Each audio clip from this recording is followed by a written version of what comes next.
Hey, what up, everybody? This is Stevie Breach coming to you tonight with the basically the Raw GM, the anonymous Raw GM, running the 12-1 edition of Monday Night Raw. Basically, there's been an added stipulation into the John Cena versus Seth Rollins match that's going to be taken down at the pay-per-view. Honestly, it took all the way into the Bray Wyatt match when basically there was not much really going on inside of the match with Bray Wyatt having a match against R-Truth.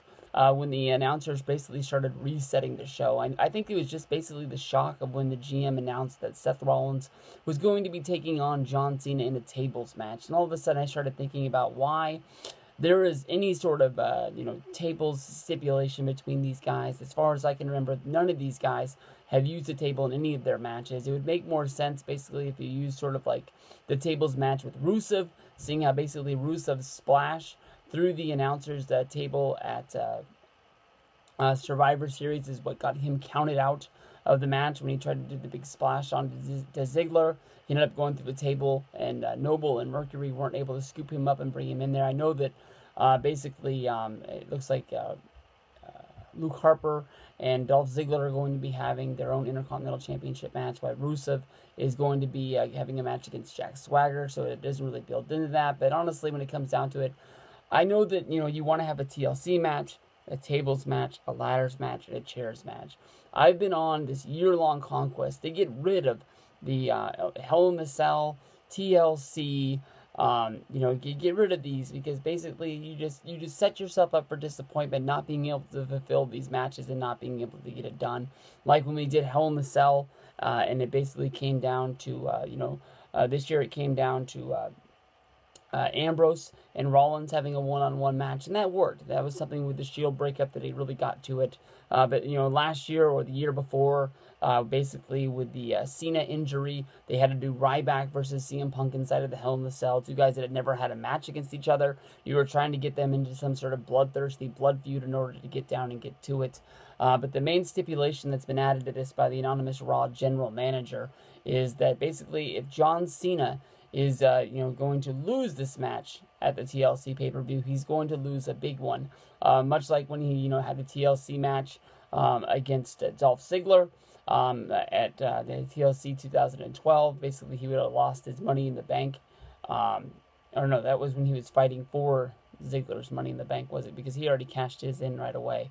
They were fighting for the Money in the Bank championship, and there was something to lose inside of this match. This one, the number one contendership that John Cena won by beating Randy Orton at the Hell in a Cell basically is on the line. I don't know why Rollins isn't having to put up his Money in the Bank briefcase, but it seems like there's more in this match for Cena to lose. When we came into the anonymous Raw general manager, basically we were thinking that maybe it could be Hornswoggle, maybe they'll just use the same storyline over once again and try to get us to there. I think CM Punk is out the window. That's definitely not going down. But it still points to basically Stephanie McMahon and Triple H being the authority, pulling the strings from behind the curtain, basically trying to make Seth Rollins still the future of the WWE, seeing how they don't really have any ties to him. Maybe they made him a whole lot of promises, or maybe they just really like the guy. But we're going to have to see where this goes to from here. It seems to seem like the anonymous Raw general manager is in control from here on out, and not like what a lot of people thought was just going to be a one-time thing. I don't have a lot of high expectations for a tables match main eventing the TLC pay-per-view.